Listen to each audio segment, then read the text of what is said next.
সকাল সকাল না খেয়ে চলে এসেছো। কতবার বারণ করেছি বলো তো, খালি পেটে কাজে আসবে না। আরে আমি তো তোমাকে বলে আসলাম যে স্যারের একটা আর্জেন্ট কাজ আছে, স্যার আমাকে তাড়াতাড়ি করে একটু অফিসে ডেকেছে, সেই জন্য তো তাড়াতাড়ি করে চলে এসেছি। এরকম কাজ করে তোমার কি লাভ, যেখানে খালি পেটে তোমাকে কাজ করতে হবে? আর এইভাবে যদি তুমি না খেয়ে রোজ রোজ আসো, তোমার তো শরীরটা খারাপ হবে। তখন কি করবে? এরকম অসুস্থ শরীর নিয়ে তুমি কাজ করবে? আরে তুমি না একদম বুড়িদের মতো কথা বলো। আরে একদিন না খেলে কি আমি মরে যাব? এগুলো কি কথাবার্তা বলো তো? নাও খেয়ে নাও। এমনিতে সকাল সকাল না খেয়ে এসে আমার মাথাটা গরম করে দিয়েছো, তার মধ্যে সমস্ত উল্টো পাল্টা কথা বলে আরো মাথা গরম করছো। খাও।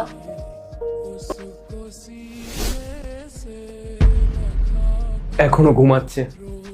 রিতা, রিতা ওঠো, আমার লেট হয়ে যাচ্ছে। ব্রেকফাস্ট দাও, লাঞ্চ বানিয়ে দাও, আমি দুপুরবেলা খাবো কি?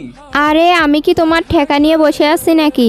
যদি তোমার খেতে হয় নিজে বানিয়ে খেয়ে নাও, আর না হলে বাইরে থেকে কিছু একটা কিনে খেয়ে নাও। যাও, আমি একটু ঘুমাবো। আরে রিতা, তুমি এসব কি বলছো? আরে তুমি তো খুব ভালো করে জানো যে বাইরের খাবার খেলে আমার পেট খারাপ হয়। আরে ইয়ার, কেন বিরক্ত করছো আমায়? যাও না। কিন্তু শান্তিতে ঘুমাতে পর্যন্ত দেয় না। তোমাকে কিছু বলাটাই বেকার। শোনো না, তুমি না বাড়িতে চলে যাও। না, বুবুল, এরপর কি হলো কিন্তু সেটা দেখার আগে আপনি যদি ছবি দুটোকে মন থেকে ভালোবাসেন তাহলে চ্যানেলটাকে সাবস্ক্রাইব করে যাবেন। যদি না দেন তাহলে বুঝবো আপনি এই ছবি দুটোকে মন থেকে ভালোবাসেন না। কমেন্টে বলেন আমিন।